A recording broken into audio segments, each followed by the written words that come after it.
of Dallas is this week's Roundtable. Hi, I'm your host, Dylan Emery. I'm usually behind the scenes. I did introduce myself this week. I'm very proud of that. But let's get to our panel, because I'm excited about this panel. Not about this guy. This is Mark. He's my intern. He does everything for me. I think we actually need coffee, so if you can run and go get that really quick. You don't even drink coffee. You're right, I don't. But next to him is the man, the myth, the legend, also a man of the year for San Antonio. San Antonio Magazine. Chris Duell, everybody. Thank you. Thank you very much. Next to him is a guy that I used to go to high school with. We did not know this until maybe, a couple weeks ago. That's how much we knew each other in high school. But we were really good friends. P-Dunk on the internet. All right, give us some dirt. You got to give us some dirt on Dylan from high school. Tell us something we don't know about his high school days. All right, let's get to our first topic. I think Come on. P-Dunk wants to be back on the show. Okay. There's something about braces. All right. Yeah, Dylan is a girl's name. Thanks, Cyber. Cyber's behind the camera there. Cyber Bob! Everybody loves Cyber. There should be a sitcom. Everybody loves Cyber. Let's get to this. Including Congressman. First Never mind. question. How did Dallas beat Miami? The karma gods. It was. I mean, look at the teams. The karma gods of basketball looked down and they said, Three Kings, LeBron, D-Wade, Chris Bosh, your little celebration party before the season, the way you guys have been acting, and the clincher, that fake cough that they did, mocking Dirk Nowitzki. The karma god said, all right, maybe we'll let it go 7. When they did that, the karma god said, we're out of here, Mavericks, you win. Couldn't have been talent. It was karma. Wow, karma. Yeah. Anyone want to put maybe probably a little Robitussin, little teamwork. Got dirt going. That's a different approach. Yeah, I would say it was the zone defense, but that's boring. That's boring. But I like the karma. Now wait, you're from Iowa, right? Yes. So you should know about Field of Dreams and cosmic tumblers and the mystical and magic cosmic tumblers clicking. You should know this stuff, man. You're from Iowa. It's real. Karma is real. Yeah, I think it is. I like you said, with the I like that. The presentation of the team before the season, definitely karma. See, I swayed him. That's how it works here on the round table. Just fight hard enough and they'll fight hard enough for karma. I think a little bit of Jason Terry too. That little tattoo. Oh, I hate him. Because he's going to get it removed if they lost. How does that work? Shouldn't that be karma again? It should be. Well, see, my theory on that is the karma was so strong against LeBron James and the Three Kings that even that obnoxious Jason the Jet Terry putting that tattoo on his arm. And Mark Cuban. Nobody hates Mark Cuban more than I do and more than Spurs fans do. All right, maybe Dylan. Yeah, but, I'm up there. Oh, it's so... I never wanted to see that dude win an NBA championship, and he's got one. Still, scoreboard, Spurs 4, Mavericks 1. Right, but, I mean, you look at the series, guys, and you look at when we went into the series, we all thought, I sat here and said it was going to be done in 5. Miami. Miami. You look on paper, it's Miami. But, seriously, Dallas steps up with 1 star. I'm not even going to count Jason Terry as a star.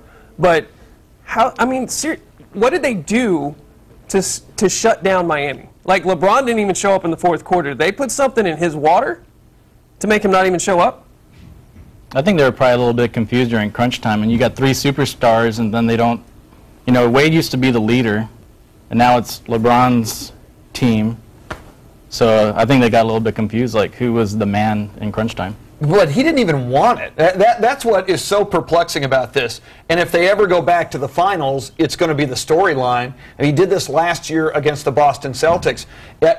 He chose to leave Cleveland to go to Miami overnight. He became the most hated guy in sports. You would think, all right, 4th quarter, it's money time. I came here and I took all of this wrath from Cleveland fans and NBA fans. Give me the ball. I'm going to carry us home. We're going to win it. He didn't want the ball. They'd pass him the ball. He'd shovel it off. Yeah. He didn't want the moment. It was one of the weirdest things, and I try to think of any other superstar in any sport ever. Tiger Woods, Michael Jordan, Joe Montana.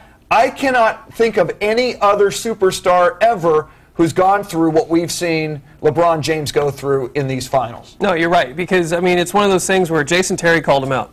If Jason Terry would have done that to Michael Jordan, Jordan would have gone off on 50. Yes. 50 points and looked at him the whole time. Which, this is going to lead me to my next thing. LeBron. Love him, hate him, leave him. I was starting to kind of feel sorry for him because the world was against him, and I was thinking, all right, what did he really do wrong? Everybody hated the decision, the 1 hour show on ESPN with Jim Gray. The reason I hated it, he should have had dancing girls. He should have had a band. He should have had Snoop Dogg. If you would have let me produce that show for 1 hour, Dylan, we would have gotten you involved. We would have gotten Cyber Bob. It would have been a great show. But no, it was lame. Jim Gray is lame. We sat there for an hour. So, all right, you left Cleveland. You gave him 7 years. That was a 7-year audition to surround him with talent, and it didn't happen. So you wanted to go where you could win a championship. I was starting to think, hey, players have rights. He's got rights. He wants to win a title. Over the course of this series, the little coughing incident that we mentioned, mocking Dirk Nowitzki, and then after the finals, when he essentially says, you pathetic little fans, I'm paraphrasing, I'm going to go back to my rock star life, and tomorrow you guys got to go to your jobs, and you're going to have your same personal problems. He's losing me in a big way. Yeah. Now, you've seen, me and you have been involved on Facebook chats about LeBron, about me cheering for the Heat. You got on to me about that. Sorry. Tell me your thoughts on LeBron. I mean, why? Because I look at the Mavericks, and I don't like the Mavericks. Yeah. Now, why so much hatred towards LeBron? I just think the guy, okay, he's a basketball talent. Just like, like Kobe, basketball talent. LeBron, basketball talent. I just think the guy's too arrogant. He's a baby. He cries about stuff too much. It's almost like he's entitled, He's entitled to what? Just everything in the world? Championships, What does he cry about? What specifically don't you like him crying about? Is it the attitude after the game? Just not getting his way, just losing and then, just pouting about it, Couldn't pinpoint a specific event, but... I'm just upset that he's dragging Wade down with him. Because I still like Wade, Wade's but a baller, man, LeBron, it's starting. I was rooting for him, pulling for him a little bit, and then things started tumbling downhill, and at the end of the game, untucking his jersey for the last 20 seconds. Do you think Wade would have been in the finals without LeBron? If LeBron doesn't come to Miami, do you think Wade, even if Bosch came to Miami, do you think they'd have been in the finals? Well, that freed up $15 million. I don't know who they could have got at the time for a free agent. We'll give them Richard Jefferson. They can have Richard Jefferson. Oh, please for take $15 million. Please take him. Go, Richard. You heard that here first. They probably wouldn't have got past Chicago, but this brings me up to another thing. We all watched the post game, and the one thing I can't stand is that here's Chris Bosh comes out by himself. It's like, yeah, you're part of the dream team, but you're never there with him on the press conference. I can't stand LeBron and Wade, and I agree with you. Wade is getting brought down by this guy by coming out on double press conferences. Yeah. But for you guys to hear that, because I consider us all common people. According to LeBron, we are all common people except for Cyber. The internet. Cyber Bob, he's like Elvis. He's like Elvis. How does that hit you? For me, I was mad, I was angry, and my wife basically told me to turn off the TV. How does that hit you as somebody to say that as a star? You have kids, and you want your kids to idolize these athletes. And he says this, and how do you feel? I just want to turn the TV off, man. That's... I can't. I'm pretty sure I know how you feel, but give me your 2 cents. Well, I got to hear it. Well, we can see here right exactly there. how LeBron feels about losing the ring. He deserves that. It shows his arrogance. It shows he believes he's better than everyone else. And working in television, you meet a lot of celebrities, you meet a lot of superstar athletes. There's nothing cooler than a superstar who's a regular guy. Tim Duncan is a superstar, yet he's a regular guy. When you are a superstar and you're arrogant, there's nothing worse than that. It's awful. Right. And, speaking of arrogance, the Vegas odds came out already. We're not even basically seeing the title get into Dallas before we see the odds for next year. And let me just throw these out to you. Miami, 5-2 favorite next year. LA Lakers, 11-2. Chicago Bulls, 6-1. Thunder, which I'm surprised about, and I don't know if you guys think or not, but Thunder, I know you think, but not. Anyways, Thunder are 8-1. Mavericks 10-1. That's pretty good odds.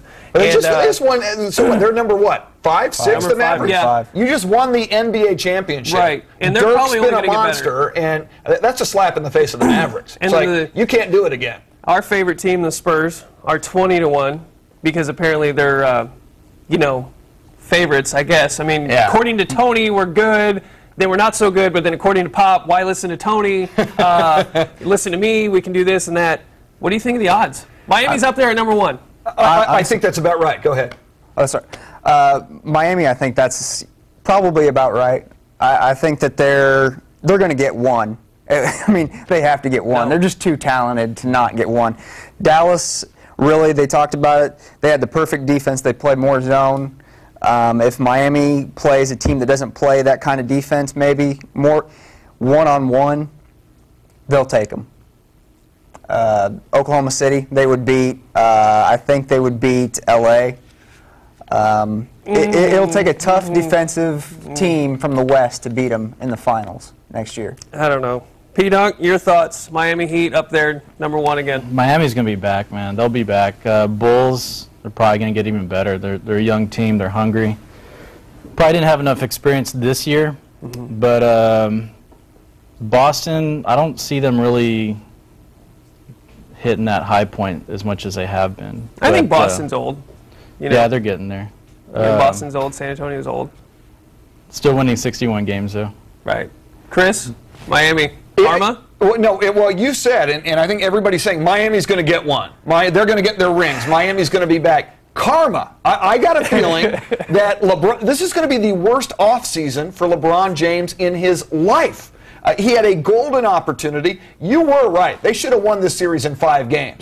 If they don't blow the 15-point lead with 7 to play in Game 2, they go up 2-0. They win 1 or 2 in Dallas. They come back and they wrap it up by Game 5, I believe, even though that would have been in Dallas in the 2-3-2 format. I think unless he goes into the gym, Steve Kerr said this yesterday on ESPN radio, that LeBron James needs to work on his post-up game. He's a superstar, but the series exposed flaws in his game. If he doesn't go into the gym every day this summer and work on his weaknesses, which he's never had to do, he's not going to improve. They were exposed. Dallas showed you double team LeBron late, and he can't do anything with the ball. He can't win it for you. It's possible that while most of us believe Miami's going to get their rings, they might not. Yeah, I mean, that's true. And, I just looked back and I saw our picture of hockey, but is there hockey? You know what? I'm getting the rap simulation. Is there hockey in that picture? So, I'm noticing the guys, woman. Game 7 tomorrow night on WAI. It's some team from Canada and another team from the East Coast. They're tied 3 games apiece, and that's all the time we have for this week's roundtable. And we'll see you next week, hopefully.